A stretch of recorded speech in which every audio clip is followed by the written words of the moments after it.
Breaking news చూస్తున్నాం. ఎన్టీఆర్ జిల్లా వెలగలేరు గ్రామంలో గ్రావెల్ లారీలు బీభత్సం సృష్టించాయి. అతివేగంతో దూసుకు వచ్చిన గ్రావెల్ టిప్పర్లు ఓ వ్యక్తిని ఢీకొట్టాయి. ఈ ప్రమాదంలో టూ వీలర్ వాహనదారుడు తీవ్రంగా గాయపడి చావు బతుకుల మధ్య ఆసుపత్రిలో కొట్టుమిట్టులాడుతున్నారు. అయితే గ్రావెల్ లారీలపై స్థానికులు ఆగ్రహం వ్యక్తం చేస్తున్నారు. అనుమతులు లేకుండానే ఎజ్జేదంగా తిరుగుతున్నాయని చెప్తున్నారు. అతివేగంతో అమాయక ప్రజల ప్రాణాలు తీస్తున్నారని వాపోతున్నారు.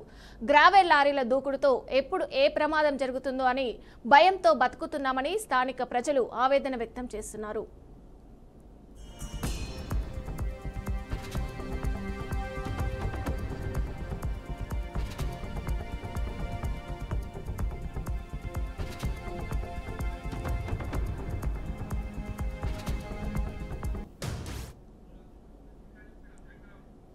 ఎన్టీఆర్ జిల్లా వెలగలేరు గ్రామంలో గ్రావెల్ లారీలు బీభత్సం సృష్టించాయి. అతివేగంతో దూసుకువచ్చిన గ్రావెల్ టిప్పర్లు ఓ వ్యక్తిని ఢీకొట్టాయి. ఈ ప్రమాదంలో టూ వీలర్ వాహనదారుడు తీవ్రంగా గాయపడి చావు బతుకుల మధ్య ఆసుపత్రిలో కొట్టుమిట్టులాడుతున్నారు. అయితే గ్రావెల్ లారీలపై స్థానికులు ఆగ్రహం వ్యక్తం చేస్తున్నారు. అనుమతులు లేకుండానే ఎజ్జేతంగా తిరుగుతున్నాయని చెప్తున్నారు. అతివేగంతో అమాయక ప్రజల ప్రాణాలు తీస్తున్నారని వాపోతున్నారు. గ్రావెల్ లారీల దూకుడుతో ఎప్పుడు ఏ ప్రమాదం జరుగుతుందో అని భయంతో బతుకుతున్నామని స్థానిక ప్రజలు ఆవేదన వ్యక్తం చేస్తున్నారు. ఇక ఇదే విషయానికి సంబంధించి పూర్తి సమాచారం మా ఏపీ బ్యూరో చీఫ్ ఈశ్వర్రావు అందిస్తారు. జీ కొండూరు మండలం వెలగలేరు గ్రామంలో గ్రావెల్ టిప్పర్లు బీభత్సం సృష్టించాయి. గ్రావెల్ లారీల బీభత్సంలో ఒక వ్యక్తికి తీవ్ర గాయాలయ్యాయి. చావు బతుకుల మధ్య కొట్టుమిట్టాడుతున్న టూ వీలర్ వాహనం తోలినటువంటి వ్యక్తిని స్థానికులు ఆసుపత్రికి తరలించే ప్రయత్నం అయితే చేస్తున్నారు. జీ కొండూరు పోలీస్ స్టేషన్ పరిధిలో ఈ ప్రమాదం చోటు చేసుకుంది. ఎలాంటి అనుమతులు లేకుండానే యథేచ్ఛగా ఈ గ్రావెల్ లారీలు తిరుగుతున్న నేపథ్యంలో చుట్టుపక్కల గ్రామాల ప్రజలు ప్రాణాలు అరచేతిలో పట్టుకొని బిక్కుబిక్కుమంటూ కూడా బతకాల్సిన పరిస్థితి కనిపిస్తుంది. గ్రావెల్ లారీల దూకుడుతో చుట్టుపక్కల ఉన్న గ్రామాల ప్రజలైతే తీవ్ర భయభ్రాంతులకు గురవుతున్నారు. పెద్ద ఎత్తున ఘర్షణ వాతావరణం కూడా వెలగలేరు గ్రామంలో అయితే జరుగుతుంది.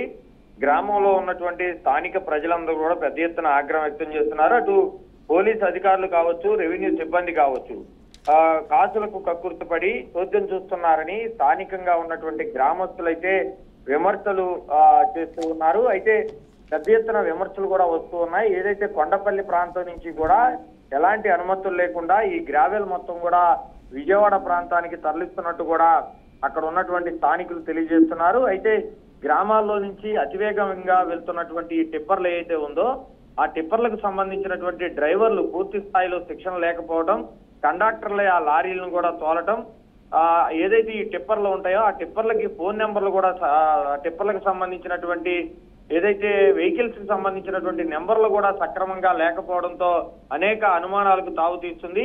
ఒకే నెంబర్తో పదుల సంఖ్యలో బళ్ళు కూడా తిప్పుతున్నట్లు అనుమానాలు ఉన్నాయి. ఎందుకంటే ఇదంతా కూడా విజయవాడ చుట్టుపక్కల ప్రాంతాలకి గ్రావెల్ మొత్తం కూడా తరలిస్తూ ఉన్నారు.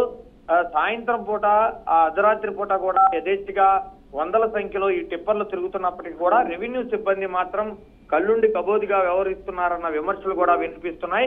ఇప్పటికైనా సరే అధికారులు స్పందించి నిబంధనలకు విరుద్ధంగా అక్రమంగా గ్రావెల్ తరలిస్తున్నటువంటి వాహనాలపై వాటికి సంబంధించినటువంటి గ్రావెల్ తవ్వకాలు చేస్తున్నటువంటి వ్యక్తులపై కూడా కఠిన చర్యలు తీసుకోవాలని స్థానిక ప్రజలు కూడా డిమాండ్ చేస్తున్నారు. ఈ రోజు వెలగలేరు గ్రామంలో ఏదైతే అక్రమంగా తరలిస్తున్నటువంటి గ్రావెల్ టిప్పర్లు చేసినటువంటి బీభత్సంలో ఒక వ్యక్తికి తీవ్ర గాయాలయ్యాయి. ఆయన చావు బతుకుల మధ్య కొట్టుమిట్టాడుతూ ఉన్నాడు. అతన్ని స్థానికులు ఆసుపత్రికి తరలించారు. అయితే పోలీసులు రంగప్రవేశం చేశారు. ఈ ఘటన ఎలా జరిగింది ఏంటనే దాని మీద ఎంక్వైరీ చేస్తున్నప్పటికీ కూడా ప్రతిరోజు కూడా ఇదే తంతుగా ఈ టిప్పర్లన్నీ కూడా యథేచ్ఛగా తిరుగుతూ ఉన్నాయి. అతివేగంతో తిరుగుతూ ఉన్న నేపథ్యంలో చుట్టుపక్కల ఉన్న గ్రామాల ప్రజలైతే తీవ్ర భయభ్రాంతులకు గురవుతున్నారంటూ కూడా బీఆర్కే న్యూస్ కి చెప్పడం జరిగింది. ఇప్పటికైనా సరే రెవెన్యూ అధికారులు స్పందించి నిబంధనలకు విరుద్ధంగా ఈ గ్రావెల్ మాఫియా నడుపుతున్న వ్యక్తులపై కఠిన చర్యలు తీసుకోవాలని వెలగలేరు గ్రామ ప్రజలైతే డిమాండ్ చేస్తున్నారు. Okay, thank you Eshwar.